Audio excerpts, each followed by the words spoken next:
Tu as entendu ce qu'il a dit? La fête est finie. Ah, évite ton sac, gamin. Qu'est-ce que tu sais à propos de ce bouquin? D'abord, je veux savoir comment tu l'as eu, à quel endroit et à quel moment.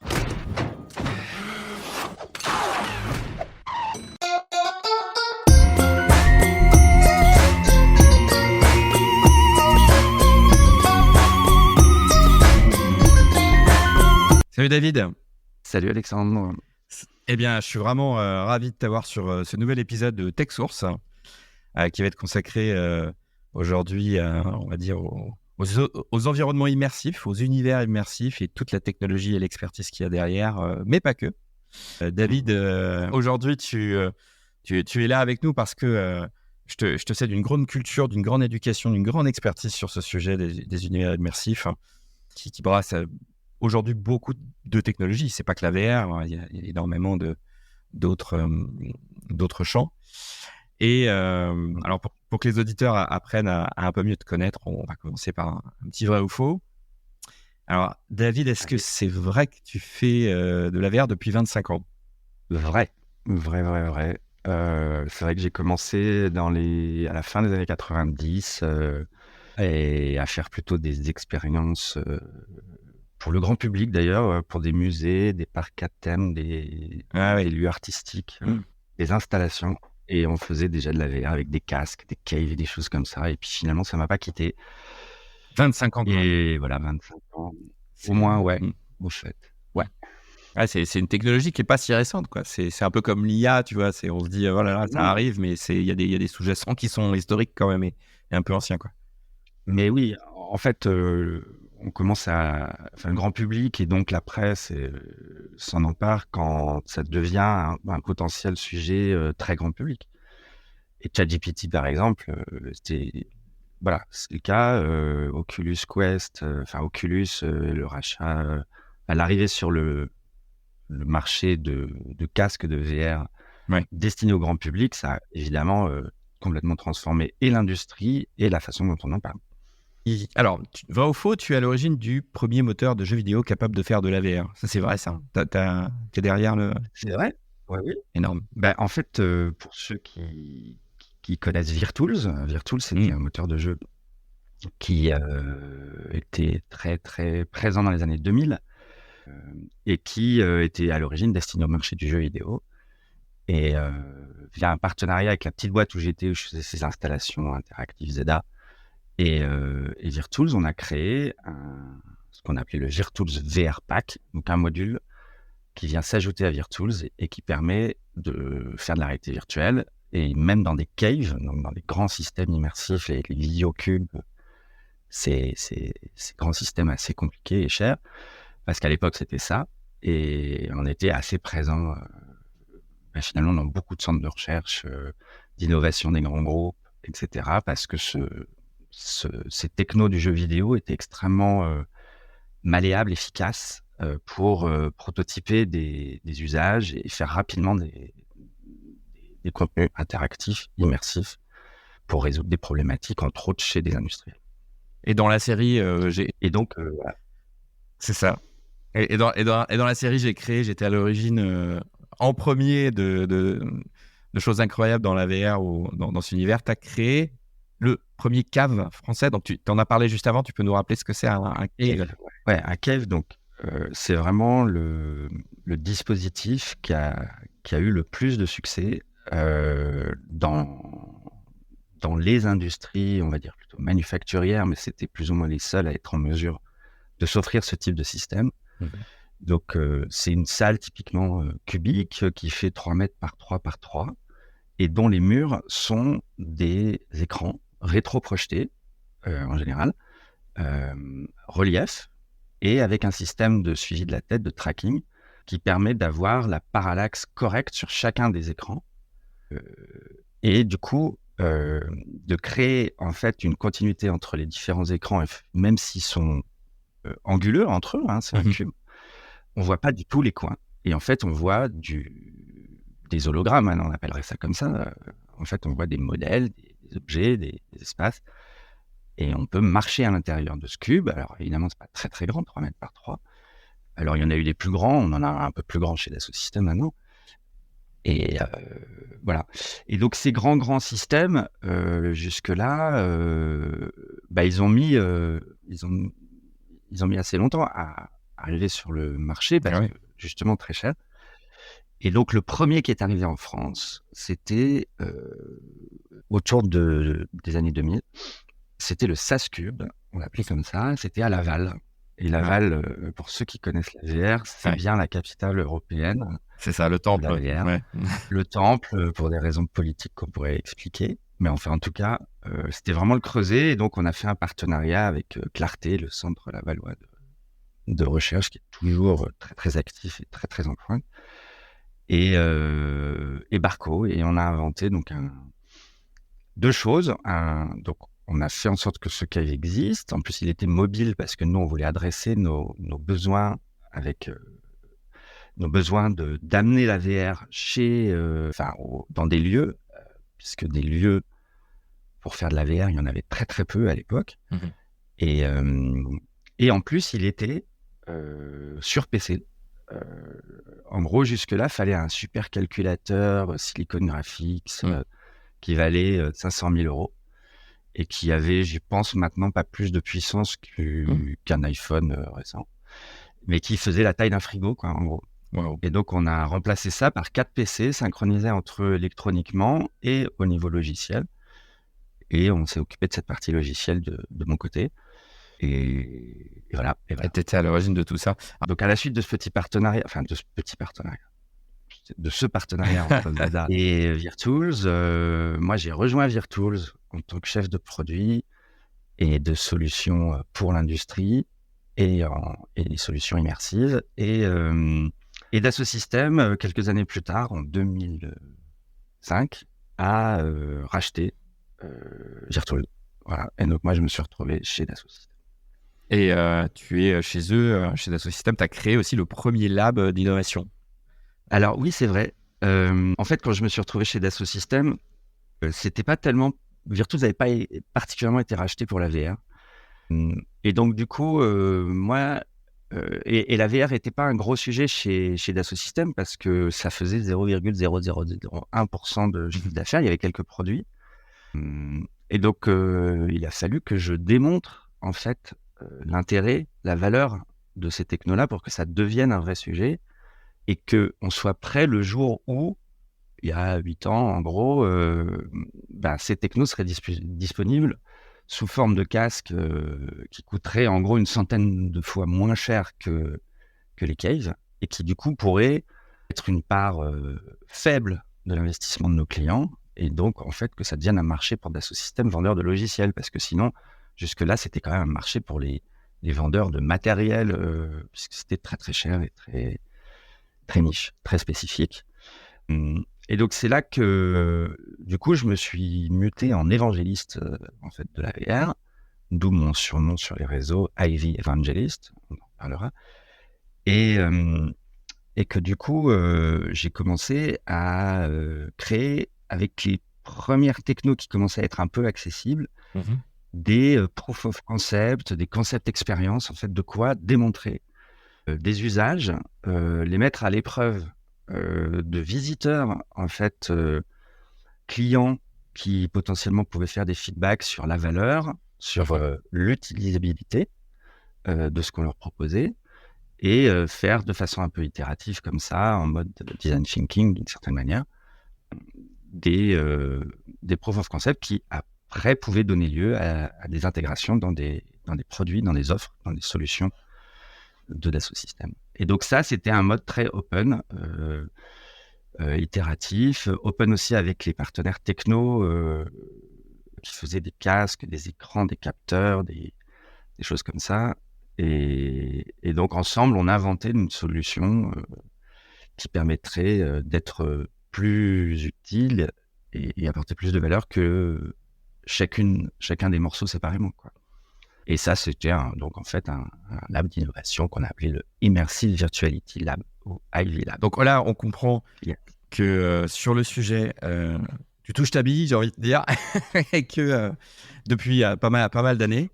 Alors, j'ai envie de jumper directement sur cette partie de l'émission on va parler de tes sources.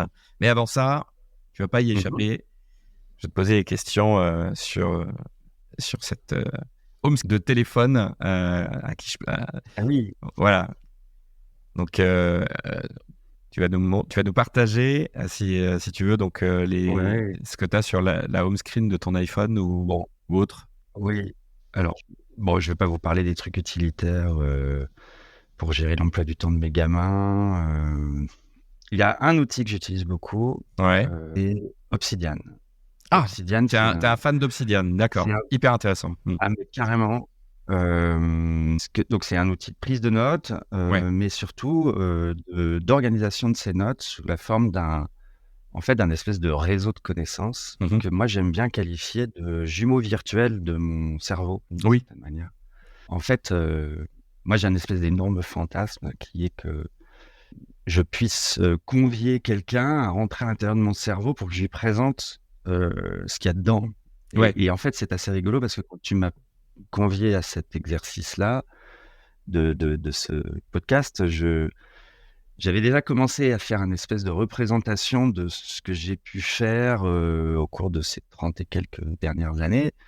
Et j'en ai profité pour rajouter la partie lecture, podcast et autres. Comme ça, je les aurai sous les yeux quand on se parle.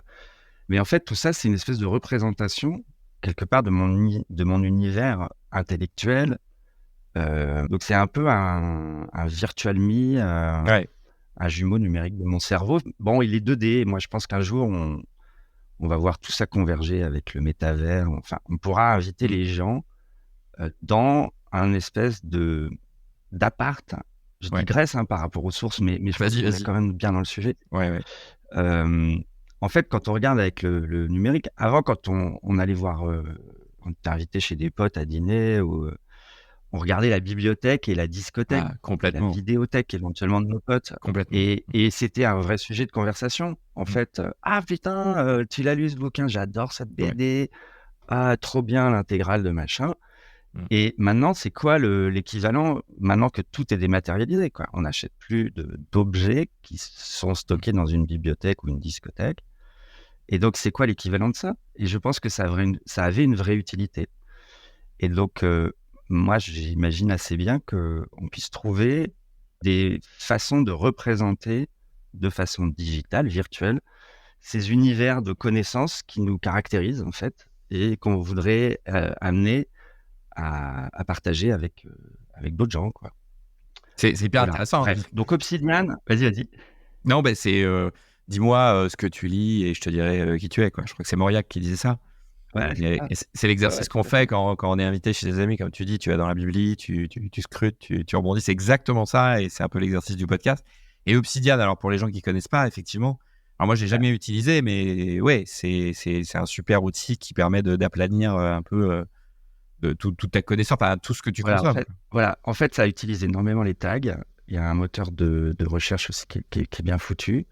Et surtout, il y a une représentation visuelle, un espèce de graphe dynamique qui permet de relier des points de connaissance, donc des articles par exemple, avec des tags, et de montrer en fait la proximité. Ça crée une espèce de système masse-ressort. En fait, on a des espèces de bulles qui se déplacent et qui s'attirent en fonction du lien qu'ils peuvent avoir les uns avec les autres. Et du coup, on crée une spatialité de la connaissance qui est un peu automatique. Alors, des fois, qui demande d'être un peu rangée aussi.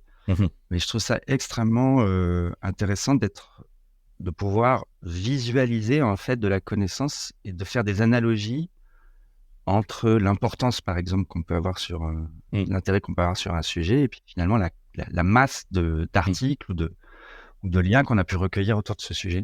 Mais alors du coup, et ça, c'est un truc qui m'a, c'est un truc qui me lâche pas en fait depuis finalement le milieu des années 90, où avec Maurice Benayoun en particulier dans cette petite boîte Zeda, on faisait des installations et on était déjà sur ces logiques-là de représentation, de corpus, d'images ou de connaissances, et des analogies visuelles qui permettent en fait de les appréhender et de donner du sens.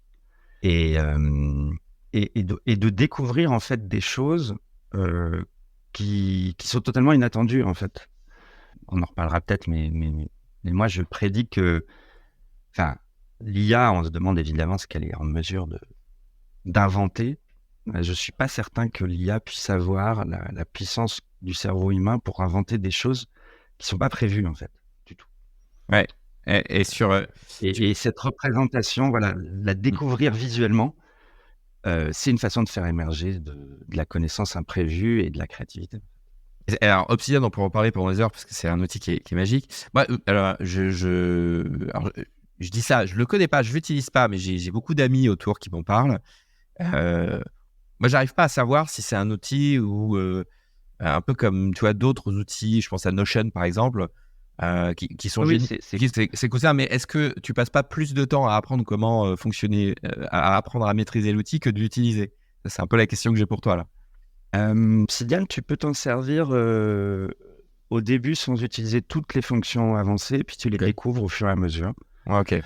Et puis il y a un autre truc qui est quand même super cool. Bon, déjà c'est gratuit, sauf si tu veux synchroniser en fait entre plusieurs appareils.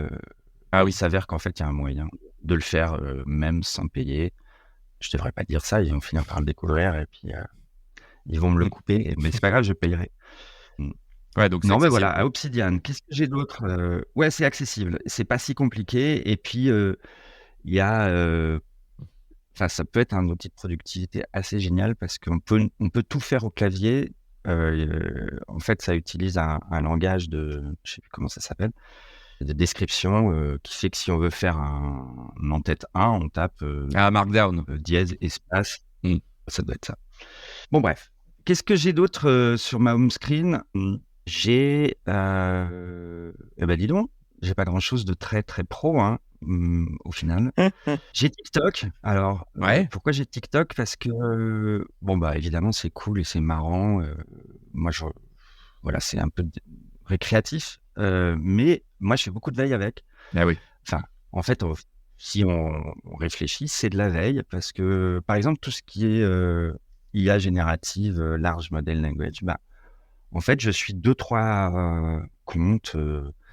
Où c'est même pas que je les suis, en fait, c'est que dans mon flow, de temps en temps, assez souvent, il y a des actus sur les dernières nouveautés de ChatGPT et autres.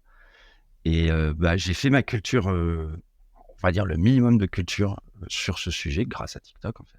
Ah oui, non mais suivre quelques comptes sur TikTok, c'est un moyen un peu rapide et bah, c'est smart dans le sens où c'est souvent des morceaux de contenu de plus grand contenu en fait TikTok, et généralement c'est un peu les meilleurs morceaux quoi qui sont dessus, et sur le B2B j'aurais pas misé grand chose il y a quelques mois, quelques années. Effectivement je suis pareil, hein, je suis comme toi, j'utilise et en plus l'algo en fait, plus t'en regardes, plus ça te repousse un peu les mêmes choses, donc il suffit que tu regardes 3 vidéos sur la VR, j'imagine, ou d'autres sujets, tu vas avoir des la VR, j'en ai zéro quoi.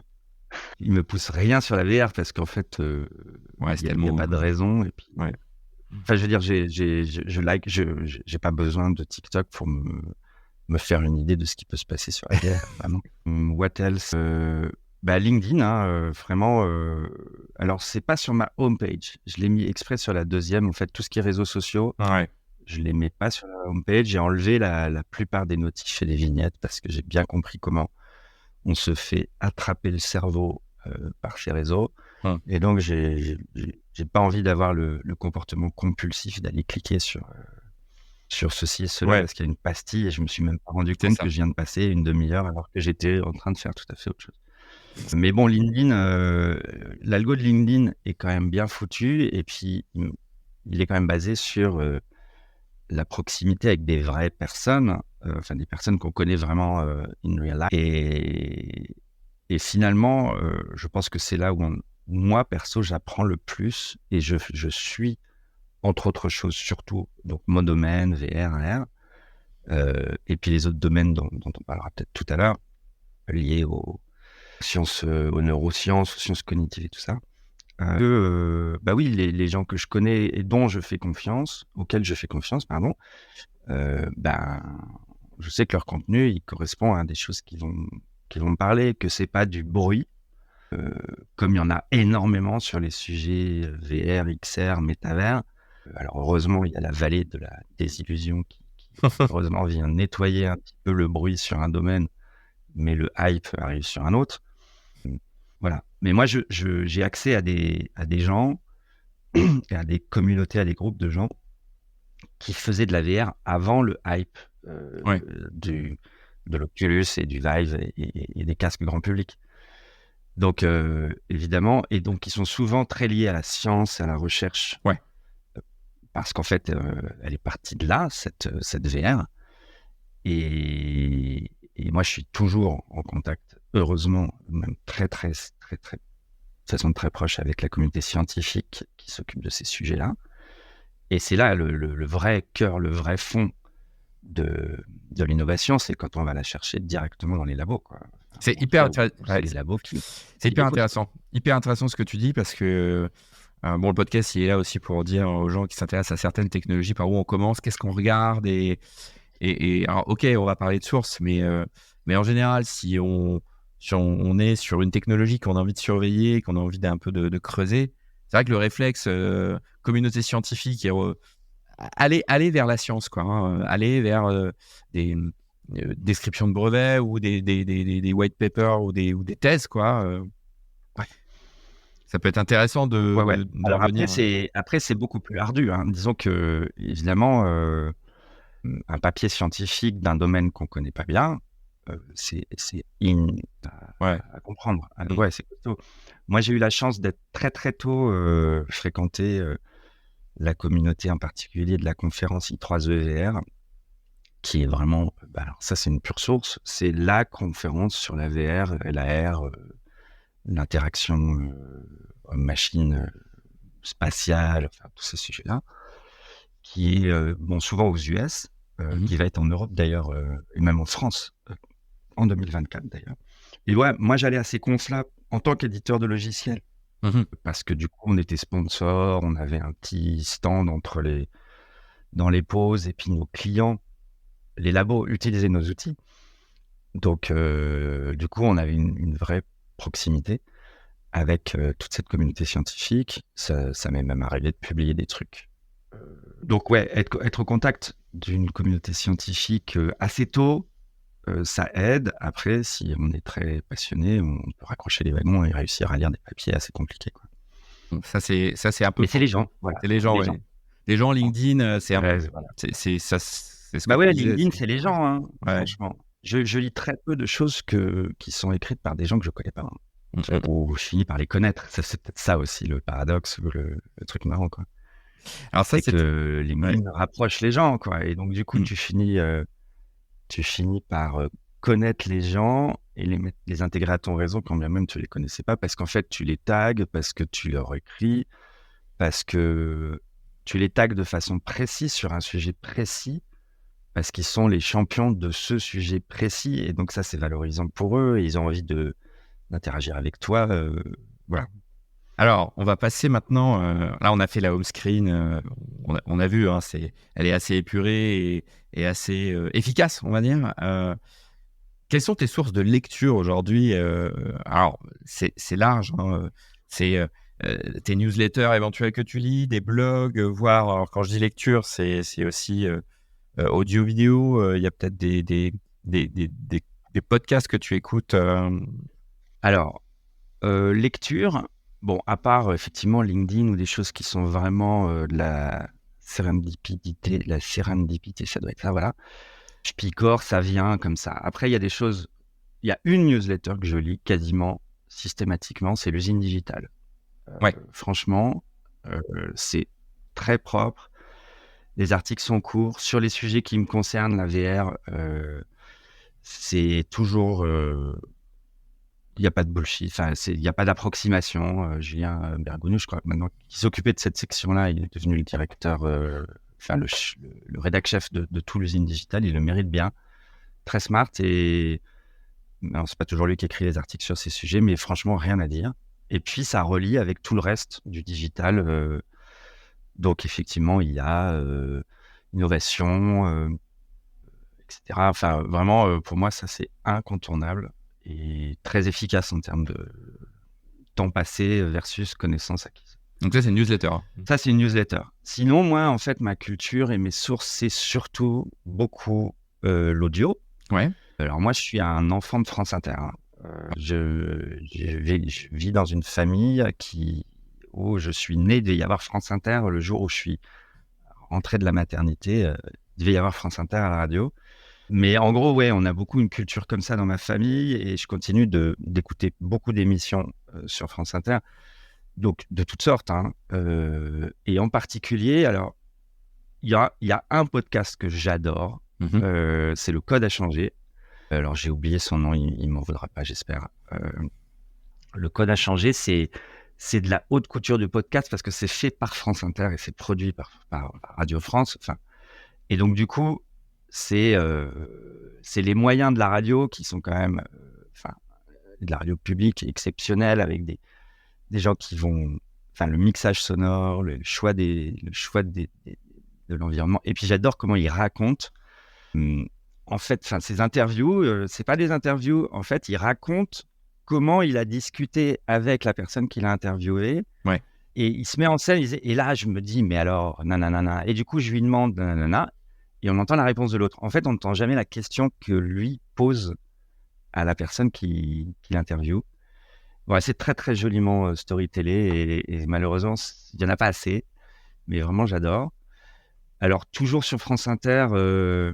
beaucoup plus court et très très facile à consommer, Net Plus Ultra, Julien Baldacchino, toute petite chronique de 3-4 minutes sur le digital, beaucoup sur les réseaux sociaux. Ouais. Et ça permet de suivre et c'est très agréable à écouter. Et ça parle de quoi? Ça traite quel sujet, ça? C'est du net, du digital en général. Voilà, on était plutôt sur ces sujets un peu généralistes, on va dire. Après, j'ai beaucoup écouté Vlan de Grégory Pouy. Ouais. Franchement, j'adore ce mec et j'adore son humanisme. Enfin, je pense qu'on se ressemble beaucoup. Il se préoccupe beaucoup, effectivement, mais il se préoccupe beaucoup de l'avenir de notre planète et du rôle que les humains sur cette planète jouent dans cet avenir-là, leur rapport à la technologie ou pas. Et donc, il y a toute une dimension socio qui m'a beaucoup inspiré. J'ai beaucoup écouté Vlan. Je l'écoute un petit peu moins maintenant. Parce que je suis aussi passé à des livres audio. En fait, j'écoute à vélo. Moi, j'ai la chance d'aller bosser à vélo. D'accord, t'écoutes à vélo, ouais. Et j'ai un casque qui me permet d'entendre quand même ce qui se passe dans la forêt et sur la route, parce que je traverse la forêt de Meudon pour aller chouette. De Clamart à Vélizy, et ça, c'est un bonheur absolument colossal. Et du coup, je profite des odeurs, du visuel, de la température. Enfin, il y a un côté très méditatif, on y reviendra peut-être, d'écouter le podcast dans la forêt comme ça. avec oui. Mais voilà, mais je peux quand même écouter le podcast en même temps, parce qu'en fait, c'est pas les mêmes zones du cerveau qui travaillent, et ça m'empêche pas d'être en pleine présence, d'être en pleine conscience. Je peux écouter ce qui se raconte tout en étant au contact de ce que je ressens, et ça me fait beaucoup de bien, et en même temps, ça me cultive. Donc pour le moment, je fais ça beaucoup. Et donc les podcasts, je les écoute surtout dans ce cadre-là. Et du coup, voilà. Qu'est-ce que j'écoute d'autre comme podcast ou que j'ai beaucoup écouté? Il y a une référence incontournable en VR, c'est Voices de Ken Bai. J'adore le gars aussi, un Américain qui va dans tous les événements techno ou créa ou annonces, etc. autour de la VR, et qui interviewe au moment de l'événement les personnes qui sont là et qui ont des choses à dire sur ce qui s'y passe. J'ai eu la chance d'être interviewé 2 fois, je crois. Et c'est très bien fait. Alors, il faut s'accrocher, c'est vraiment... faut avoir un bon niveau d'anglais, parce que ça va vite. Et là, par exemple, sur le vélo, c'est pas forcément aussi facile que ça. J'ai un bon anglais, j'ai vécu en Angleterre un peu, ça va. Mais là, franchement, il faut rester très, très concentré. C'est très dense. D'accord. C'est très dense parce que c'est très riche. Ouais. Et il y en a plus de 1000 épisodes. Donc, c'est vraiment... c'est une bible. Et puis, c'est un designer, le gars. Et donc, il il replace toujours le sujet du côté du user, des human factors, de tout ce qui n'est pas technologique en tant que tel. Il s'intéresse à la techno, mais il fait aussi beaucoup le pont avec des personnes, des artistes et des chercheurs sur des sujets de sciences humaines, et de psycho, de neuro, etc. Donc évidemment, c'est très intéressant. On va dire que ça, c'est les principaux. Alors, il y en a un que j'ai beaucoup écouté, mais malheureusement, il a cessé d'émettre. Mais il y a quand même une 30aine d'épisodes qui sont fantastiques. Ça me permet d'arriver aussi à un sujet qui est un sujet, pour moi, qui est devenu un sujet très important, c'est l'intrapreneuriat. Oui. Donc, le podcast en question s'appelle L'Ascenseur. J'ai été interviewé aussi dans ce podcast-là à une époque où, en fait, je ne savais pas que je faisais de l'intrapreneuriat. Alors oui, j'ai créé un lab d'innovation et on y faisait des trucs dedans qui finissaient potentiellement par être des solutions qu'on vendait ou qui transformaient les façons de travailler ou qui donnaient des méthodes qui partageaient des méthodes d'innovation. Et en fait, l'intrapreneuriat, c'est quoi en 2 mots? C'est avoir une posture d'entrepreneur à l'intérieur d'un grand groupe et de mener à bien des initiatives qui ne sont pas tombées du haut sous forme de tâches ou de livrables en tant que telles. Ce qui tombe du haut, et c'est fondamental, c'est le cadre dans lequel on peut donner lieu à ce partage d'idées, à la création de groupes de travail, à son pitch pour être financé, à son développement d'un POC ou de quelque chose pour démontrer, etc. Ça, c'est un cadre, il faut qu'il existe. Mais à l'intérieur de ce cadre, en fait, le grand levier, c'est la créativité du nombre. Et donc, par exemple, chez Dassault Systèmes, on est 25 000. Et 25 000 personnes ont certainement autant d'idées. Une idée par jour, ça fait 25 000 idées par jour, potentiellement. Donc après, évidemment, il faut les organiser, les structurer et en faire quelque chose. Et le cadre est donc super important. Et donc voilà, je me suis passionné d'intrapreneuriat parce que, pour reprendre un peu le fil du développement de mon activité, en fait, ce que je faisais en VR et dans mon lab de VR, c'était très... il n'y en avait pas beaucoup d'autres de gens qui fonctionnaient comme ça.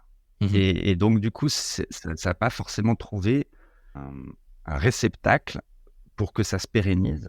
Et je me suis dit, bah oui, en fait, la transversalité dans un grand groupe qui n'a pas décidé que c'était un truc clé et central, parce qu'il ne fonctionne pas comme ça, et c'est ainsi, et ben c'est compliqué à pratiquer s'il n'y a pas de cadre.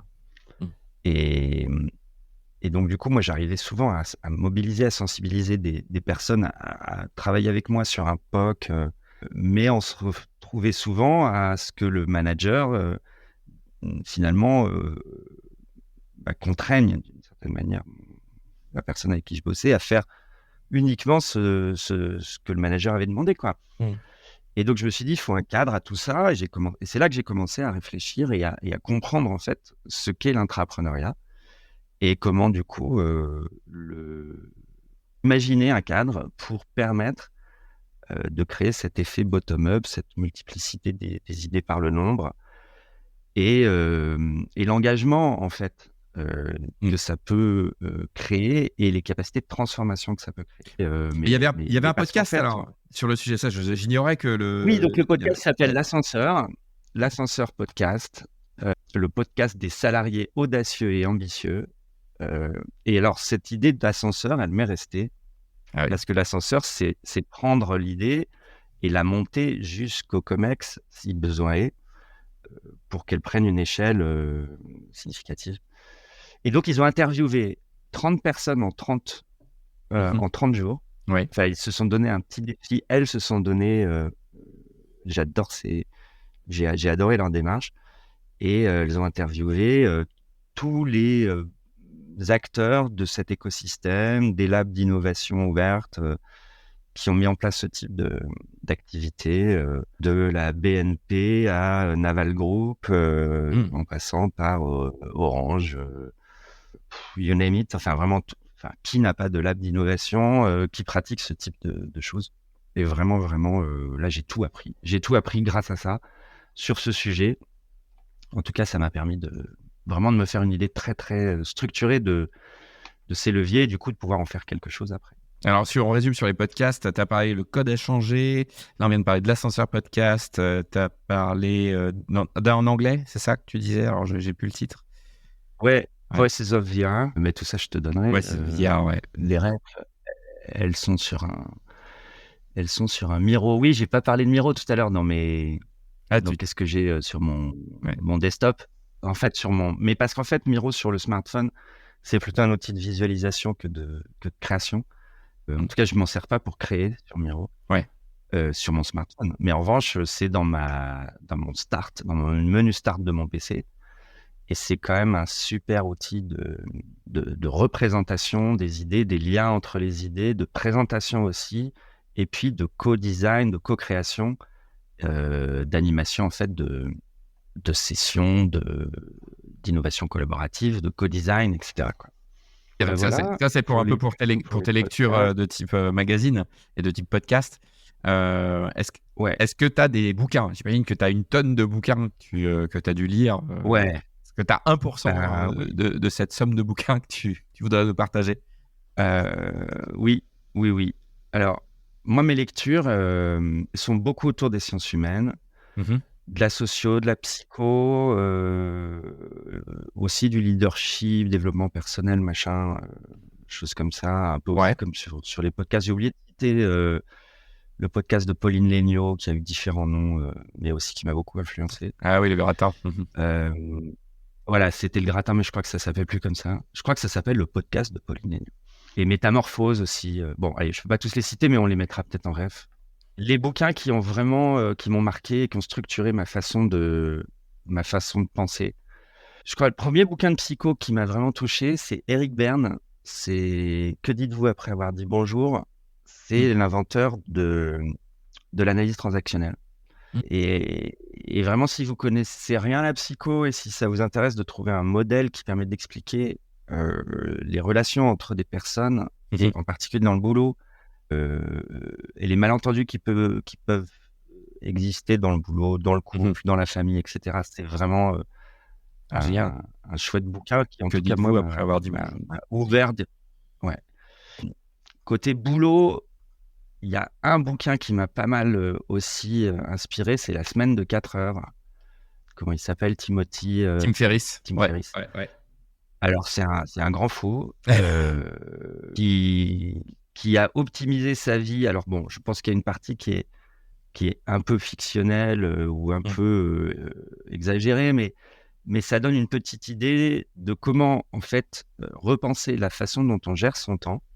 Et je retiens une maxime qui est finalement de ne rien entreprendre que l'on puisse maintenir dans le temps, qui ne soit durable au sens propre du terme. Et donc lui, quand il veut développer quelque chose, il commence par se demander mais comment est-ce que si je le mets en place, il va pouvoir durer ce truc. Et du coup, puis il fait tout un tas de réflexions sur finalement mon temps, combien je vaux à l'heure, et du coup, pourquoi est-ce que je me fais chier à faire de la paperasse ou du secrétariat alors que je pourrais payer quelqu'un à le faire à ma place. Et donc il emploie des gens qui font tout un tas de trucs qui nous bouffent la vie et qui finalement sont tout à fait outsourçables. Bon, ça ouvre les yeux, c'est pas mal. Qu'est-ce que j'aurais envie de vous partager qui m'est vraiment influencé? Bon, en VR, il y a des incontournables. Comme on disait tout à l'heure, si vous voulez aller dans la science de la VR, vous lisez les 5 tomes du traité de la réalité virtuelle, donc orchestré par le célèbre Philippe Fuchs, et puis tout un tas de ses compères, Guillaume Moreau, et d'autres, 5 traités qui se sont échelonnés sur plusieurs années. Moi, j'ai écrit un petit article dans un de ces traités-là à l'époque. Mais franchement, c'est la Bible. D'accord. Franchement, c'est pas la peine d'aller chercher beaucoup plus... Enfin, ok, c'est très, très volumineux, mais une fois qu'on a lu ça, on a tout compris. Ah, génial. Donc, le traité de la réalité virtuelle, si on veut commencer à creuser le sujet et d'avoir à peu près tout réuni au même endroit, quoi. Ok. Voilà. Alors, c'est pas très récent, donc Mm. du coup, ça va pas forcément parler de ce qu'on fait aujourd'hui avec ces technos-là en termes d'application. Mais tous les principes fondamentaux d'immersion, de présence, parce que là où les gens, enfin, ce que moi j'aime à expliciter, c'est que pour moi, la VR, c'est pas du tout, enfin, la science de la VR, oui, il y a de la techno, mais ce qui est le plus le plus scientifiquement clé et intéressant, c'est pas la techno, c'est les sciences humaines qui sont derrière. Qu'est-ce qui se passe dans le cerveau Eh oui. des gens? Pourquoi est-ce que on retient mieux une formation que l'on a fait quand on a engagé son corps dans les interactions? Pourquoi on arrive à créer des automatismes où on fait faire des choses à des personnes qui échappent complètement à leur conscience, ce qui peut permettre, entre autres choses, de guérir ces gens-là, par exemple, qui ont des phobies ou qui ont des stress post-traumatiques. Voilà. La VR a une puissance qui est particulièrement distinctive parce qu'elle est en mesure d'aller parler à des parties profondes de notre cerveau. Oui, c'est ça. C'est directement, c'est un dialogue. Oui, avec. Ouais. Et du coup, moi, ça m'a. Enfin, j'ai eu la chance de fréquenter beaucoup de scientifiques qui utilisaient VirTools et les outils de VR que j'avais mis dedans pour faire des expériences sur l'homme dans la boucle. Donc, créer des stimuli et voir comment la personne réagit. Et donc, par exemple, Roland Jouvin et son équipe à la Salpêtrière, le Collège de France, Alain Berthoz, des gens de l'Institut des sciences du mouvement à Marseille, qui travaillent aussi sur les simulateurs, etc. Ces gens-là, comme ils utilisaient mes outils, j'ai appris et j'ai compris en fait beaucoup de choses sur ces sujets. Et du coup, je me suis mis à lire des choses sur les neurosciences et en particulier le bouquin de Roland Jouvin dont je parlais tout à l'heure, qui s'appelle « Le cerveau magicien ». Alors là, si on veut démarrer en neurosciences, donc c'est un mélange entre de la physio et de la psycho, c'est-à-dire qu'il fait vraiment le lien très intelligemment entre les zones du cerveau qui sont physiologiquement situées à tel ou tel endroit et leur fonction dans la machine humaine. Et grâce, entre autres, à l'IRM fonctionnel, donc à la façon dont maintenant, enfin, on est en mesure d'observer l'activité du cerveau quand on fait certaines activités, certaines tâches, certaines fonctions. Donc vraiment, vraiment, ça c'est un bijou, le cerveau magicien, et il utilise une image que j'emprunte. D'ailleurs, on le voit sur la couverture, c'est une personne sur un cheval. Moi, j'aime utiliser la métaphore qu'il utilise. Il dit que notre cerveau, c'est un cavalier sur un cheval. Le cheval, c'est notre partie animale, c'est le cerveau limbique, c'est le cerveau reptilien, c'est les zones profondes de notre cerveau qu'on partage avec tous les mammifères, par exemple. Et le cavalier, c'est notre néocortex, notre cortex préfrontal, qui s'est énormément développé et nous donne des capacités d'analyse, de langage, de réflexion, de conscience, donc, vraiment qui nous rend, qui fait de nous des sapiens. Et il explique que la magie, en fait, c'est la capacité à dialoguer entre ces deux parties de notre cerveau, à se raconter le monde tel qu'on a envie de l'avoir vécu. Enfin, en vrai, faut pas s'étonner que des fois, on se chamaille avec des personnes parce que chacun prétend qu'il s'est passé ci ou ça. Et en fait, il s'est passé des faits, mais en fait, la trace qui reste dans notre cerveau, c'est celle qu'on a bien voulu stocker. Et il n'y a pas à tortiller, c'est comme ça. Et donc, on peut être totalement convaincu d'avoir dit ou fait quelque chose, alors qu'on l'a pas dit ou pas fait. Et on est de bonne foi. Et on n'est pas forcément en train de manipuler l'autre. Vraiment, c'est très, très intéressant. Et du coup, moi, ça m'aide à définir ce qu'est la réalité virtuelle au final. Et moi, je le dis tout simplement, c'est une boucle sensorimotrice qui permet d'aller, du coup, s'adresser au cheval de notre cerveau.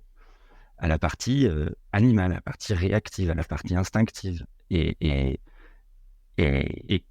qui est en charge, parce qu'elle est en charge des zones sensorimotrices, en fait, et des émotions, et de la mémorisation, et certainement d'une bonne partie de la créativité. C'est hyper, En tout cas, hyper bien expliqué le côté. C'est quoi la partie du cerveau dont tu dis le cheval? C'est le reptilien, c'est ça?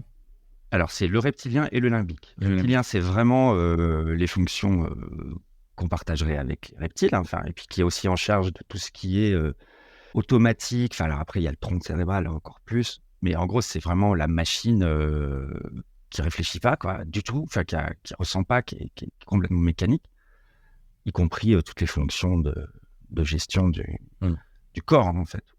Mais il y a des neurones, mais qu'on contrôle pas, quoi. Bon, bref, la réunion entre le cerveau reptilien et limbique, c'est le cheval, et le cerveau et le cavalier, c'est le néocortex. Voilà. Et donc, quand tu as compris ça et que tu te dis, ce qui est mon cas, que finalement, l'AVR, c'est une histoire de neurosciences, ça permet de décrire, en fait, les valeurs et les usages de l'AVR avec ce modèle-là en tête.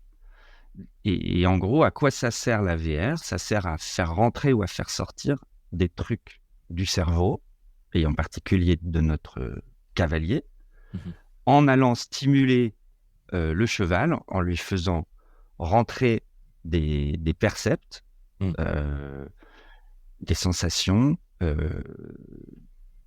et en créant des actions, des interactions en fait avec le système digital. Et les neurosciences, c'est un champ que tu surveilles aussi? Est-ce que tu es en veille un peu là-dessus? Ah bah, forcément. Alors, oui, du coup, je suis vachement en veille. Alors, je lis pas mal de bouquins qui... Je vais pas forcément me jeter sur le dernier bouquin de tel ou tel auteur, autrice, hein. Mais du coup, je lis les bouquins qui me parlent. Alors, et du coup, je lis deux familles de bouquins. On va dire des bouquins vraiment de neuro, psycho, et entre autres, qui sont liés aux caractéristiques des personnes qui sont multipotentielles, atypiques, qui ont forcément des troubles du neurodéveloppement, comme des troubles du spectre autistique, des troubles du déficit de l'attention, des dyslexie, praxie, etc., de la bipolarité, enfin, you name it. Il y a tout un champ de troubles du neurodéveloppement qui transforment la façon dont les personnes qui les ont interagissent, réfléchissent, agissent, et qui leur donnent, et c'est surtout ça qui est assez intéressant, des compétences, des capacités qui sont hors normes. Et hors normes au sens extrêmement intéressante pour de l'innovation en particulier. Et oui. Parce qu'il y a cette capacité à associer des idées, à associer des ressentis, à être hyper vigilant et hyper à l'écoute tout le temps, en fait, toutes ces catégories de gens, il y a un super bouquin, donc je reviens à mes sources, qui s'appelle Les phylocognitifs. C'est un bouquin de 2 chercheurs qui ont, en psycho, qui ont cherché à essayer de regrouper sous une même ombrelle toutes les terminologies, alors haut potentiel, zèbre, Asperger, TDAH, machin, enfin, en gros, toutes les personnes qui ont le cerveau un peu différent, ils les appellent les phylocognitifs. Le sous-titre, c'est « Ils n'aiment que penser et penser autrement ». Et en fait, il fait une description de ce qui les caractérise. Et alors, on va être beaucoup à se reconnaître dans ce bouquin, parce qu'en fait, déjà, il y a beaucoup de personnes, en particulier des personnes un peu visibles ou un peu dans la sphère entrepreneuriale, dans la sphère des médias, des artistes, etc., en fait, qui ont des caractéristiques comme celle-ci. Mais en gros, c'est à peu près 5%, je pense, de la population qui a ce type de... Et oui, c'est énorme. Et si on va dans la Silicon Valley, par exemple, des gens dyslexiques, il y en a énormément. Des personnes qui ont des troubles du spectre autistique, type Asperger, il y en a énormément dans la sphère informatique, geek, etc. et des personnes qui ont des troubles du déficit de l'attention. On va en trouver aussi beaucoup chez des grands dirigeants, chez des grands créatifs, des Steve Jobs, des Einstein, etc. En fait, qui ne sont pas forcément particulièrement plus intelligents, ils sont intelligents différemment. Et entre autres parce qu'il y a une pensée en arborescence. Bon, en tout cas, le bouquin en parle super bien, parle de 2 types de philo cognitifs, les complexes et les laminaires, et où on est toujours un peu des deux, rarement pile au milieu, suivant qu'on est les laminaires sont très structurés, tout est classé, tout est modélisé. Les complexes sont plus artistes, créatifs, mais en fait, on peut être les deux suivant les moments. Et voilà, c'est un domaine qui m'intéresse beaucoup parce que dans ma recherche autour de comment transformer, créer des espaces et les capacités à innover dans les grandes entreprises, à l'origine pour mon propre besoin, j'ai fini par avoir une conviction qui est partagée par pas mal de gens que je connais, qui est que pour innover, il faut pas être typique. Il faut pas être dans le moule, entre guillemets, de là où on est. Nul n'est prophète en son pays. Et nul n'apporte quelque chose de particulièrement créatif si c'est une copie conforme du mode de pensée du haut management. Et donc, les multipotentiels atypiques, on peut aussi les appeler comme ça. Et il y a un bouquin qui s'appelle exactement ça, Multipotentiel atypique. Ok. Le sous-titre, c'est Visionnaire, intuitif, créatif, les pépites de demain. Et alors, c'est un plaidoyer pro-atypisme, et en particulier dans l'entreprise. Et il nous explique pourquoi des personnes de ce type-là sont indispensables dans les entreprises et combien aussi, malheureusement, elles peuvent souffrir de ne pas être encadrées comme il faut. Ouais. En tout cas, de pas... En fait, en gros, il n'y a rien de pire pour une personne neuroatypique, enfin multipotentielle atypique. Il n'y a rien de pire que d'être micromanagé et d'être suivi à la trace à délivrer des tâches, en fait. Ça fonctionne pas.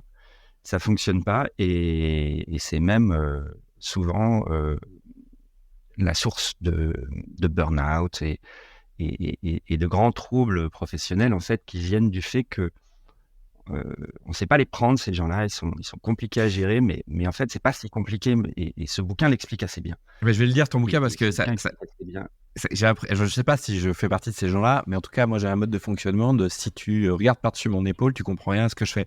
Parce que, en fait, je sais pas si tu parles de ça, mais si je prends mon cas personnel, j'aime bien réaliser une tâche en coloriant certaines cases noires de manière un peu pas aléatoire, parce que mon cerveau, il a un fonctionnement, mais en batch, tu vois. Et donc, s'il y a quelqu'un qui te regarde derrière et qui te micromanage, il est fou ce type, en fait. Sauf qu'à la fin, ça fait un dessin. À la fin, ça fait un dessin. Et ma femme, par exemple, elle comprend pas comment je fonctionne par rapport à ça. Tu vois, c'est même mes proches. Bon, écoute, lis. Tu vas prendre des choses. Reviens vers moi après si tu veux, parce que je commence à avoir pas mal d'expérience. Bon, aussi parce que dans la famille, on est très concerné par ces sujets-là. Et puis aussi, on s'attire. Dans le boulot, moi, j'ai une dizaine de personnes dans mon environnement proche qui soit ont excellé grâce au fait qu'ils ont trouvé les mentors et les personnes qui leur ont permis d'être totalement authentiques et du coup et puis d'exercer leur façon de travailler sans qu'on dans le bon sens. Et puis il y en a d'autres qui se retrouvent à être plutôt en souffrance, qui font des burn-out. Alors aussi des fois ça se cumule avec des burn-out familiaux parce que quand par exemple on a des troubles de l'attention, il peut être fréquent que ça se caractérise à la fois dans le cadre familial ou dans le cadre professionnel ou scolaire. Et tout ça cumulé peut des fois mener à avoir des vies un peu compliquées. Mais du coup, je suis en relation avec pas mal de gens et on s'auto d'une certaine manière. Et ça, c'est important, je pense. J'ai même créé un petit groupe LinkedIn qui s'appelle Multipotentiel. scientifique, où voilà, on se regroupe, on se partage des trucs, et puis on verra bien ce que ça donne en vérité. Je continue sur mes sources. Alors sur tes lectures, là, on a vu de lecture. Ouais, on a vu pas mal de choses qui nourrissent, qui peuvent nourrir l'innovation. Ça, je trouve que c'est passionnant. C'est pas uniquement de parler de l'expertise, mais ce qui nourrit ton expertise sur la VR ou ton job dans l'inno. Il y a tellement de... Là, on a parlé de la neuroscience. Oui, j'ai vu, parce que tu m'as partagé tes sources à peu en amont, j'ai vu un bouquin que j'adore, qui est très accessible, qui est Sapiens. Tu peux peut-être nous en dire un mot? Ah bah carrément, ouais. Ouais, tout à fait. Et puis ça me permettra d'aller vers le sujet de l'environnement, de l'écologie. Ouais. Parce que Sapiens, alors moi, me taper 400 pages de pur texte, j'ai du mal, parce que d'abord, il faut trouver le temps. Et le temps, je l'ai éventuellement le soir. Et le soir, si j'ai pas de stimulation un peu visuelle, je m'endors sur mon bouquin. En revanche, du coup, je lis énormément de BD. Enfin, énormément. Je lis surtout des BD le soir. Et alors, quand par bonheur, il y a des bouquins de sociaux, de neuro, de psycho, de machin qui sont portés en BD, c'est un grand bonheur. Et Sapiens en particulier, donc il y a 2 tomes maintenant, qui parlent de la naissance de l'humanité et des piliers de la civilisation. Et alors, c'est extrêmement accessible, super. Évidemment, c'est très, très... en plus, c'est raconté avec les yeux... d'une petite fille qui suit Harari, en fait, je pense. Et bon, il nous raconte toute l'évolution de l'humanité, et en quoi, en particulier, Sapiens a fini par dominer les autres Néandertal, les autres humanoïdes, parce que, et c'est là que tout est là, il était capable, grâce à son néocortex, à son cortex préfrontal, de raconter des histoires. Ah oui, c'est ça, c'est la capacité en fait, de storytelling. Développer un imaginaire, de développer un imaginaire et de partager cet imaginaire sous la forme d'écrit ou oral. Alors écrit, c'est venu bien plus tard, parce que là, on est dans la préhistoire, pas dans l'histoire. Mais en gros, aller au-delà du clan. En gros, Néandertal se contentait d'être dans des clans et des groupes maximum d'une centaine de personnes où chacun connaissait tout le monde. Et le passage à l'échelle, entre guillemets, de ce qui a permis à Sapiens de se développer, c'est le fait d'être capable de regrouper des clans et des groupes entiers autour d'une histoire et d'une cause commune qu'on va retrouver après, par exemple, dans les religions. Les religions, c'est une façon de se regrouper autour d'une promesse commune. Mais surtout, et bien plus tard, et il en parle très très bien dans la BD, de créer de l'innovation. Et il prend l'exemple des frères... alors non, il parle de Peugeot, lui, en particulier. Ah oui, avec le lion, je crois, ouais, c'est ça. Et voilà. Mais ça rejoint aussi...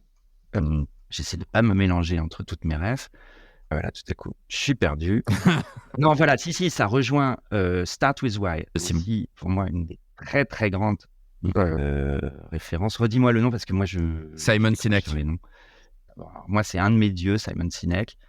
Il y a plein de petites vidéos déjà sur YouTube qui montrent l'essentiel de pourquoi il ne faut pas commencer par le what, parce qu'en fait, on a décrété qu'on voulait créer des avions. Donc, Simon Sinek, il parle des frères Wright, mais c'est la même histoire. Et à l'époque de la conquête de l'aviation, il y avait 2 groupes qui étaient là, agissant au même moment. Les frères Wright, qui avaient commencé par réunir des gens autour du rêve de l'idée de voler, et un groupe concurrent qui, lui, était ultra financé, qui pouvait se payer tous les ingénieurs qu'ils voulaient, etc., et qui partaient de l'idée qu'ils allaient commercialiser des moyens de transport, ou en tout cas, pas du tout à cultiver l'imaginaire de voler. Et ceux qui ont gagné, c'est les frères Wright. Et ça montre bien que, voilà, partager l'imaginaire, ça a une puissance qui va bien au-delà de partager des moyens, quoi. Voilà, donc c'est dans cette logique-là. Et oui, je voulais parler d'écologie. Je ne sais pas combien de temps il nous reste, parce que moi, je peux parler très, très, très, très longtemps. Il y a un bouquin qui, pour moi, est ma ref ultime et qui explique... Celui-là? Alors, évidemment, la BD, voilà. Alors, il y a Le Monde sans fin. Alors, il s'avère que je l'avais dans la bibliothèque. Mais oui. Bon, c'est aussi un des moyens les plus évidents de comprendre les enjeux environnementaux. Donc, c'est Jancovici et Blin. C'est magnifiquement dessiné, magnifiquement illustré. Le Monde sans fin. Ça se rapproche beaucoup. Ça se rapproche beaucoup du style de facilitation graphique que j'apprécie beaucoup et qui permet, en représentant visuellement, d'expliciter des idées, des pensées. Et bon, on comprend pourquoi c'est pas aussi simple que ça de choisir entre des énergies renouvelables, pas renouvelables, nucléaires, pas nucléaires. Enfin, il y a toute une logique autour de ça. Enfin, on apprend beaucoup de choses. Mais je voulais en arriver au bouquin que je viens de finir. Enfin, je l'ai écouté en audio guide et qui, pour moi, alors il n'est pas très récent en vérité. Je crois qu'il y a même une édition plus récente que celle que moi j'ai écoutée. Ça s'appelle Le Bug Humain. Et c'est Le Bug Humain. Alors l'auteur c'est Sébastien Boller et c'est une explication de comment, donc via les neurosciences, il nous parle de striatum, en fait, qui est le cerveau profond, qui est le cheval, hein. Et il nous explique que notre cerveau est avide de renforceurs primaires parce qu'en fait, la dopamine est ce qui nous met en action, ce que d'ailleurs les réseaux sociaux cherchent à conquérir, hein. Et ce qui manque d'ailleurs et ce qui crée des problèmes chez les personnes qui ont des troubles de l'attention, la dopamine, en fait, elle ne se sécrète que de façon systématique sur des renforceurs primaires, donc la recherche de nourriture, la recherche à se reproduire, s'élever dans la hiérarchie sociale et en faire le moins possible, la recherche du moindre effort. Et puis après, il rajoute la recherche d'information. Mais rien que les 4 premiers, donc en gros, manger, baiser, dominer le monde, enfin dominer dans la société, et tout ça en faisant le moindre effort. Notre cerveau, il est fait comme ça parce que c'est grâce à ces gènes qui ont ces caractéristiques-là que l'humain est devenu ce qu'il est. Et qu'en gros, il a dominé les autres formes de cerveau parce que cette équation-là, elle est gagnante en termes de reproduction génétique, en termes de darwinisme. Ouais. Ah oui, d'accord. Parce que c'est vital de se nourrir, parce que c'est vital de se reproduire et d'optimiser et de faire en sorte que ceux qui ont le plus haut niveau de hiérarchie sociale se reproduisent. Enfin, disons que si c'est le cas, forcément, ça fait des descendances qui sont potentiellement plus à même elles-mêmes de se reproduire et d'être plus fortes que les autres. La légende raconte que, je crois que dans le bouquin, il dit que Gengis Khan, en gros, on a 5% de nos gènes à nous tous, qui viennent de Gengis Khan, qui était peut-être l'archétype de ce champion de ses caractéristiques génétiques. J'avais écouté la même chose sur Charlemagne, qu'on était tous les petits-enfants arrière-petits-fiots de Charlemagne, parce que, il y avait eu beaucoup de conquêtes en tout genre avec l'Europe. Enfin, chaque Européen. Lui, il avait... Bon, en tout cas, il part de ce constat-là que en fait, notre cerveau, il est optimal pour ça. Et pour expliquer, donc ça s'appelle le bug humain, donc pour expliquer pourquoi, d'un point de vue environnemental, on est en train de foutre la planète en l'air, hein, en gros. Tout simplement parce qu'en fait, notre cerveau n'a pas évolué du tout intrinsèquement depuis qu'il était fait comme ça et qu'il était intéressant qu'il soit comme ça à l'époque où on était, à l'époque de la préhistoire. Alors maintenant, ça se traduit par quoi ? Les personnes qui sont particulièrement puissantes, qui ont des gros salaires, ils ont des grosses bagnoles, pour inviter le plus de nanas possible. C'est affreux ce que je raconte, hein, mais c'est le bouquin, il raconte ça. En gros, les signes extérieurs de richesse permettent de se reproduire davantage. Le moindre effort. Enfin, en gros, voilà, avoir une bagnole décapotable, c'est la conclusion, en fait, de comment ce cerveau en action se caractérise, quoi. et transposer à maintenant. Et ben avoir une grosse bagnole et un signe extérieur de richesse comme ça, matériel, et ben c'est délétère pour la planète. Et le marché, en fait, ce que tu dis, c'est que dans le marketing, ça active ses cases, quoi. Ça cherche à activer ses cases. Ah bah voilà.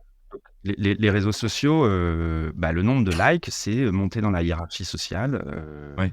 c'est séduire potentiellement pour se reproduire.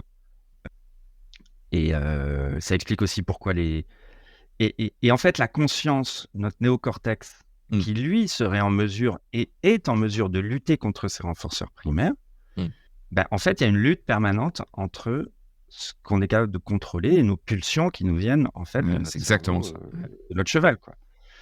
Et donc, et alors il en finit par un domaine, moi, qui m'intéresse beaucoup, c'est la pleine conscience. Et il explique qu'en fait, avoir conscience que ces renforceurs primaires nous font agir d'une certaine manière, c'est le premier pas vers le fait de s'en débarrasser.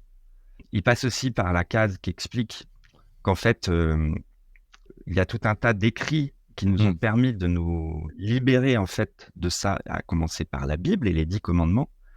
Parce que finalement, tu ne convoiteras pas la femme de ton voisin, c'est justement pour éviter cette pulsion de dominance amoureuse et sexuelle.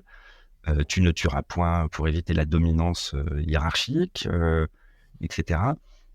Et finalement, l'histoire humaine a montré combien que l'humain a besoin de connaissances, de conscience, d'intelligence pour lutter contre ces renforceurs primaires et devenir quelque chose, qu'on ne soit plus des bêtes, quoi, mais qu'on soit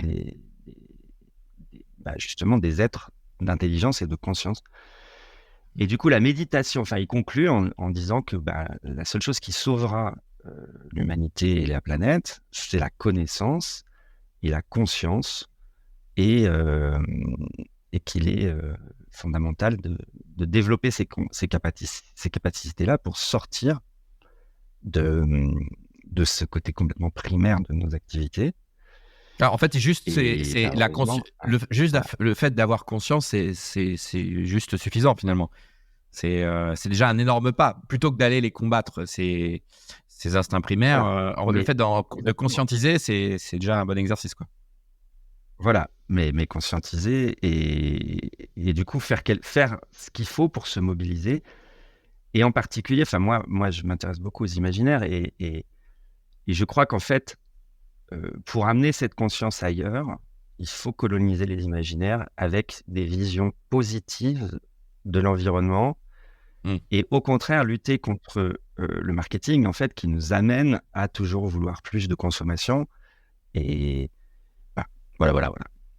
Et ça fait pas mal ça fait une vraie bibliothèque là. C'est hyper riche. Là, on était sur tes lectures de type ouvrages, livres. On va terminer un peu l'épisode plus sur deux choses que j'aime bien creuser. La première, c'est la manière dont tu organises ta veille, donc comment tu passes du bruit au signal. Et puis une dernière partie un peu plus chill, j'allais dire détente. Tu pourras peut-être nous partager 2-3 sources type loisirs.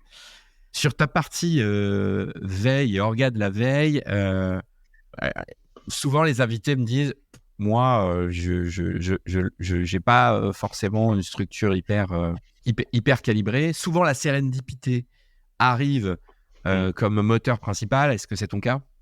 Oui. Alors, la sérendipité est ce que nous pousse en fait des agrégateurs en fait comme LinkedIn. Moi, j'utilise beaucoup. Ça fonctionne très bien. Moi, en fait, ce que je pratique énormément, c'est que je fréquente certaines communautés. Ouais. En fait, c'est ça que je voudrais partager, c'est que il y a des écosystèmes qui sont propres à l'innovation. D'ailleurs, j'emprunte ce mot-là à la Fabrique du Futur. Et Eric, tu vas me rafraîchir la mémoire parce qu'on s'est connus grâce à ça, Alexandre. Eric Seuillet. Ouais. Eric Seuillet, merci. Excuse-moi, Eric, c'est pas parce que ton nom ne me vient pas mais c'est bien ta communauté qui m'a énormément inspiré. Et en fait, c'est un écosystème, un groupe de personnes qui, parce qu'il y a un leader, c'est important, se retrouvent, se reconnaissent et ont envie de créer de l'intelligence ensemble. Et donc, j'ai énormément appris autour de cette communauté. Donc là, et je continue de la suivre, plus ou moins de loin, la Fabrique du Futur. Il y a une autre communauté que j'ai découvert quand j'ai commencé à m'intéresser aux pratiques d'innovation collective et collaborative.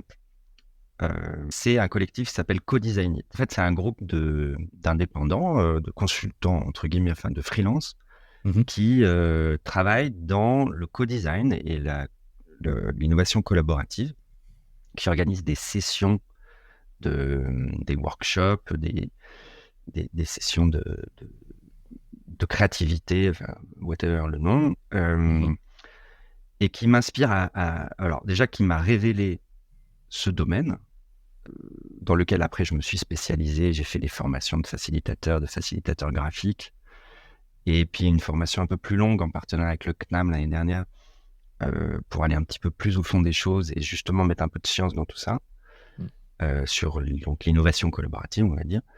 Et ce collectif produit énormément, mais tout ce qu'il produit en open source, en Creative Commons, en copyleft, il y a surtout une éthique collective qui est extrêmement, en fait, un manifeste pour travailler dans le cadre de Co-Design It. Et moi, je suis partenaire, donc j'ai signé le manifeste. Il faut partager un certain nombre de valeurs et signer ce manifeste en disant oui, je veux créer des conversations autour des pratiques d'innovation collaborative et faire progresser ce sujet. Et c'est ça leur raison d'être.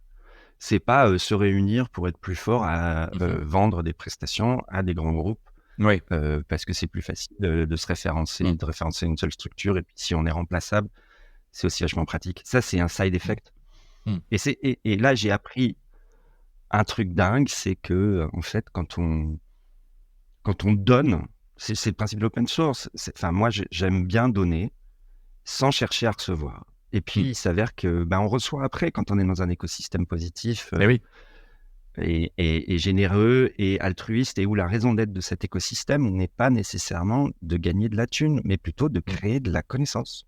Et donc, moi, je crois énormément à ça. Et donc, dans ces espaces-là, dans ces communautés de pratique, je crois qu'il y a un de tes invités qui parlait beaucoup de ça, on échange autour de ces sujets, alors peu importe le canal, en vrai, en WhatsApp, en LinkedIn, on s'en fiche, mais en tout cas, encore une fois, c'est la communauté de personnes qu'on connaît ou qui connaissent, et il y a une confiance, et il y a quelque chose qui est vraiment intermédiaire entre un petit groupe qui se retrouve en vrai et qui se connaissent tous, une communauté gigantesque sur LinkedIn, un groupe sur LinkedIn où finalement on finit par plus connaître personne.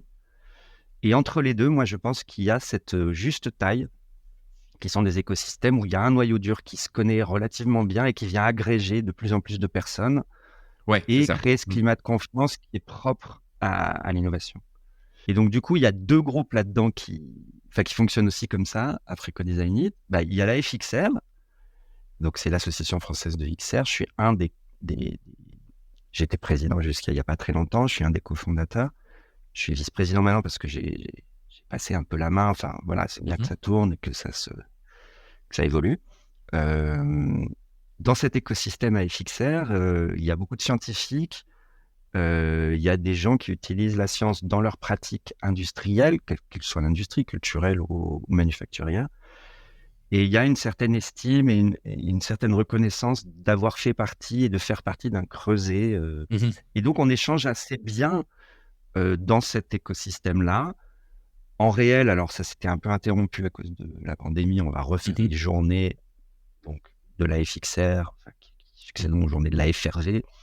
Mais en tout cas, on va créer des moments de rencontre à la frontière entre science et usage, entre recherche académique et finalement monde de l'entreprise, et continuer à réinventer ce domaine et à le faire progresser en groupe comme ça, collectif. Donc un bon moyen de faire de la veille pour toi, c'est de s'entourer de ses pairs et d'intégrer des communautés de pratique, quoi. Ouais. Et le dernier que je citerai, qui rejoint les sujets liés à la singularité et en particulier à la neuroatypicité, c'est un groupe l'idée aussi par un mec très charismatique, Rémi Usan. Le groupe s'appelle Authentique. Ça s'écrit Othentik. Pour des gens un peu dysorthographiques, c'est un cauchemar parce que à retenir. Merci Rémi. Mais sinon, voilà, c'est une agence en fait d'innovation par la singularité. En gros, qui regroupe des personnes qui sont multipotentielles, atypiques, neuroatypiques, neurodivergents, enfin vous les appelez comme vous voulez, et dont la vocation est d'accompagner les grands groupes dans une dimension RH, à sensibiliser les équipes, la direction, de l'existence de profils différents et qui pourtant ont une très grande valeur si on les encadre et on les utilise là où ils sont bons. Et d'une part, donc cette dimension RH, et l'autre part, c'est la dimension innovation. Et c'est de proposer des services faits et fournis par des personnes qui ont ces profils différents, qui pensent en dehors de out of the box du matin au soir, qui ont cette philoconicité, comme je disais tout à l'heure, et qui potentiellement peuvent apporter beaucoup de valeur. Donc c'est à la fois une boîte, entre guillemets, puis un collectif aussi, parce qu'en fait, il y a ce sentiment d'appartenance, ce climat de confiance, ce safe space qu'on peut créer très facilement et avoir des interactions. Donc voilà, ouais, conclusion, des groupes de confiance, de partage d'intérêts, de pratiques sur les thématiques qui sont cœur à ce qu'on exerce. Pour moi, c'est certainement le meilleur moyen d'être en veille et d'augmenter ses connaissances, ses compétences, ses savoir-faire, ses savoir-être. Alors, sur ta stack de sources perso, tu peux nous dire deux, trois sources que tu suis, tu regardes. C'est le moment détente du podcast. Donc, tu peux te lâcher sur tout ce qui est séries, autres ouvrages, BD, enfin, whatever, quoi. Sources perso. Souvent, quand on est passionné au point de vue du boulot, c'est dur parce que souvent, le perso et le pro, il y a un overlap qui est fort. Moi, je sais que c'est par exemple difficile. Voilà. Ouais, bah moi, mes sources perso, c'est ma famille, c'est mes enfants. Puis j'en ai un certain nombre, et puis certains qui sont relativement petits. Et d'ailleurs, c'est un super moyen de rester jeune. Hein. Faites des gamins, vous allez rester longtemps. Bah, je fais beaucoup de musique, moi. Je fais beaucoup de musique. Voilà, pour moi, la musique est un domaine extrêmement important. Je suis dans un groupe vocal, enfin un chœur, enfin une chorale, enfin je sais pas, on est 7-8, et avec une super chef de chœur. J'ai été dans un autre groupe qui s'appelle les Musitériens, une asso d'ailleurs que j'ai co-créé, qui maintenant est devenue une grande école de musique qui fait plein de choses, et on a fait 3 disques. J'étais pendant 15 ans dans cette chorale, mais malheureusement c'était à Paris, puis j'ai déménagé à Clamart à cause de trop d'enfants, pas assez de place. Et j'ai dû un peu quitter ce groupe-là que j'ai vraiment adoré, les Musitériens, et le chœur en l'occurrence s'appelait les Fétouches. Mais oui, chanter et chanter dans un chœur. Alors déjà, quand on a la prétention, souvent, moi je me souviens quand on disait sur ton CV, tu devrais mettre des sports collectifs et puis des trucs comme ça, tu sais, ça fait bien. Mais en fait, c'est vrai. Quand on chante dans une chorale et dans un chœur, bah en fait, s'il y a quelqu'un qui chante trop fort, qui chante trop au-dessus des autres, alors il y a des solistes, hein, il y a des moments de solo, ça c'est bien. Mais un chœur, c'est un chœur, et un chœur, c'est l'effet du groupe qui est là. Et c'est l'harmonie, c'est l'équilibre, c'est l'écoute, en fait. Il faut réussir à chanter sa voix tout en écoutant les voix des autres, pour être en harmonie avec elles, quand bien même on ne chante pas la même chose. Et écouter ceux qui sont autour de nous qui chantent la même chose. Et bien ça, c'est un exercice qui est compliqué, hein, très très compliqué, mais qui est extrêmement kiffant, et qui finalement développe, et ça je m'en étais pas rendu compte, mais beaucoup de... En fait, cette écoute-là, entre faire chanter comme ça ou être dans une équipe d'innovation et finalement créer cette synergie dans un groupe ou une communauté, bah en fait, c'est du même ressort. Avec en plus ce côté extrêmement jouissif. Quand ça sonne en groupe, c'est tellement plus puissant que quand ça sonne tout seul, quoi. Enfin, c'est bien de s'écouter chanter, Bon, voilà, notre narcissisme a besoin de ça, hein. Mais s'écouter, enfin, être dans cette espèce de communion d'expression, d'écoute, et puis de diffusion d'une émotion de groupe, pour moi, c'est très, très puissant et j'en ai besoin. Et je le fais toutes les semaines et j'adore ça. Donc, ouais, ça, c'est mon. Eh ben, Ouais, David, ça, c'est c'était une super stack de sources. Une super stack de sources que tu nous as partagé là. C'est un épisode à la Stéphanie, j'ai envie de dire. C'est plus d'une heure et quart, 1h20 et c'est Aïe, aïe, génial. aïe, Voilà, oui, c'est 26, mais hyper tu vas ambitieux. tout diffuser, tu vas monter. On va voir. Je ne sais pas. Ah, à peine, hein. Il y a rien acheté dans ce que tu Il n'y a nous rien à donnes là. acheter. Ouais, C'est c'est très gentil. ouais, ouais. Merci beaucoup, Ça va être Alexandre. classé, trié, listé dans les show notes. Voilà, pour que les gens retrouvent tes sources. Ouais. Eh ben, c'est cool. En tout cas, moi, j'ai pris beaucoup de plaisir à faire cet exercice, à m'efforcer un petit peu aussi de faire le tri dans mon cerveau, dans ce jumeau virtuel que du coup, j'ai commencé à mettre à plat de mes rêves pour inviter les gens dans mon espace mental. Et puis, et un jour, je te parlerai autour de l'écologie, de Oui. ce projet, de cette envie que j'ai de partager. En tout cas, je cherche un TEDx. Allez, je lance l'annonce. Tu m'accordes 1 minute 30. Ah oui, oui, oui. En fait, j'ai réfléchi à une façon dont on pourrait imaginer transformer le comportement des consommateurs, donc de tout le monde, dans les pays développés en Mhm. particulier, pour faire en sorte de réduire son impact environnemental et sociétal, enfin, en tout cas. Mhm. Parce que, comme disait Coluche, il suffit d'arrêter d'acheter pour que ça se vende plus. Mhm. Et si ça se vend plus, ça se fabrique plus. Et si ça se fabrique plus, ça arrête d'impacter. Euh, mais le truc, c'est que tout le monde ne sait pas que bouffer de l'huile de palme, c'est pas bon pour les singes. Alors ça, on commence à le savoir. Bouffer du steak, c'est pas du tout bon pour plein de raisons. Et les seules personnes Mhm. qui sont conscientes de tout ça, c'est le haut de la pyramide socioculturelle. Et le problème, c'est que tout un chacun qui est dans un supermarché, et même les gens en haut de la pyramide socioculturelle, ont besoin, au moment de l'achat, de changer leur comportement, encore une fois, parce que tout est fait pour stimuler notre striatum. Et donc, comment faire pour éviter ça? L'idée centrale, c'est de créer une monnaie de la planète, que j'ai appelée le plancton, et qui s'appuierait sur un double affichage. En fait, un affichage en euros et un affichage en plancton. Le plancton, on en disposerait de quantités limitées, et tout est là, en fait. Si on donne à tout le monde autant de plancton, donc pour se plus procurer du plancton, on en reçoit au prorata, on en reçoit de telle sorte que la quantité de plancton émise ne dépasse pas ce que la planète est capable d'endurer, et ça rejoint l'idée du jour du dépassement, où on sait Oui. que, je sais plus, en août, on a consommé la totalité, je crois que c'est même juillet maintenant, de ce que la planète est capable d'absorber. Imaginons qu'on ne donne de capacité d'achat que la quantité que la planète est capable d'absorber, et qu'on ait un portefeuille de plancton et un portefeuille d'euros ou de dollars. Et l'idée, évidemment, c'est que ça fonctionne à une échelle planétaire, mais j'ai réfléchi aussi au fait que ça puisse exister à une échelle bien plus réduite.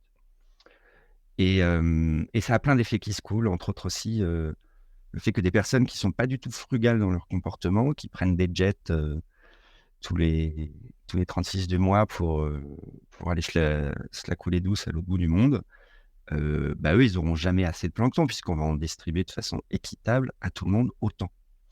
Donc, ils vont devoir acheter du Mhm. plancton à ceux qui, au contraire, eux, n'ont pas beaucoup d'argent, mais ils ont une vie très frugale. Ils se déplacent en vélo, et ils voyagent pas en avion, ils bouffent pas de bœuf, ils sont plus ou moins autosuffisants en eau, etc. Eux, c'est des gens, ils sont pétés de thunes de plancton. Et donc, en gros, il va y avoir un marché de la revente de plancton pour recevoir des euros. Et on va se retrouver à avoir une société potentiellement beaucoup plus égalitaire, beaucoup plus juste. Ça rejoint un peu aussi des idées de salaire universel. Donc voilà, il y a beaucoup d'utopie derrière ça, apparemment, mais il y a aussi beaucoup de choses à faire du côté de l'expérience vécue. À partir du moment où on se dit, Mhm. utilisons le mot plancton dans toutes les phrases, plutôt que de dire empreinte carbone, pollution, etc. Oui. En gros, ah ouais, regarde sur ce site, j'ai repéré, t'as vu les t-shirts, c'est 5 € le t-shirt. Ah ouais, mais merde, c'est vachement de plancton, hein, parce que Ouais. c'est fait Ouais. à l'autre bout de la C'est terre, la. c'est utilisé. Ah, je vois, c'est effectivement la monnaie, j'allais dire l'anti-monnaie, non, mais c'est la contre-monnaie, en tout cas, qui permet C'est une d'équilibrer. contre-monnaie. En tout cas, peut-être qu'un jour, ça remettra la valeur et les imaginaires auprès de gens dont la préoccupation centrale n'est pas de s'en mettre plein les poches, et ça rejoint complètement tout ce qu'on s'est dit avant, hein. Mais d'être des rôles modèles.